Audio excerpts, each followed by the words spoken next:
Hello hi నమస్తే welcome to MK media.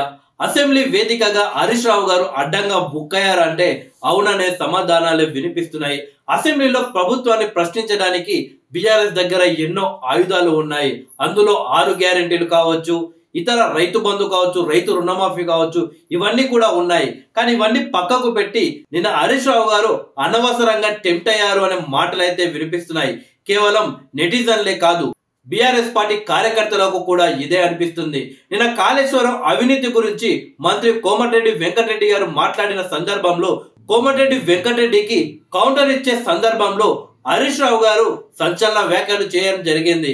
ఎలాగైతే రోడ్లపైన డ్రంక్ అండ్ డ్రైవ్ టెస్టులు అయితే నిర్వహిస్తారో అదే విధంగా అసెంబ్లీలో కూడా డ్రంక్ అండ్ డ్రైవ్ టెస్టులు నిర్వహించాలి అని చెప్పేసి హరీష్ రావు కోరడం జరిగింది. అసెంబ్లీకి కొందరు నాయకులు పొద్దున్నే మందు తాగి వస్తున్నారు అని హరీష్ రావు గారు మాట్లాడడం జరిగింది. దీంతో సోషల్ మీడియాలో నెటిజన్లంతా హరీష్ రావు పై ఫైర్ అవుతున్నారు. అదే సందర్భంలో కాంగ్రెస్ పార్టీ నాయకులు బీర్ల ఐలయ్య కావచ్చు, పొంగులేటి శ్రీనివాస్ రెడ్డి గారు కావచ్చు, వీళ్ళు హరీష్ రావు పై ఫైర్ కావడం జరిగింది. అయితే అనవసరంగా కాంగ్రెస్ పార్టీ విమర్శించడానికి హరీష్ రావు గారు అవకాశం ఇచ్చారు అని చెప్పేసి నెటిజన్లు అయితే అభిప్రాయపడుతున్నారు. అది అటు తిరిగి ఇటు తిరిగి కేసీఆర్ గారికి ఎఫెక్ట్ అయిందనే చెప్పవచ్చు. గతంలో కేసీఆర్ గారు హెలికాప్టర్ నుండి దిగి నడుచుకుంటూ వచ్చు కింద పడడం జరిగింది.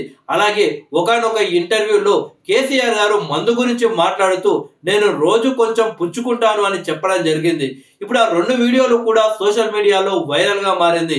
ఈ 2 వీడియోలు వైరల్ గా మారడానికి కారణం హరీష్ రావే అని చెప్పవచ్చు.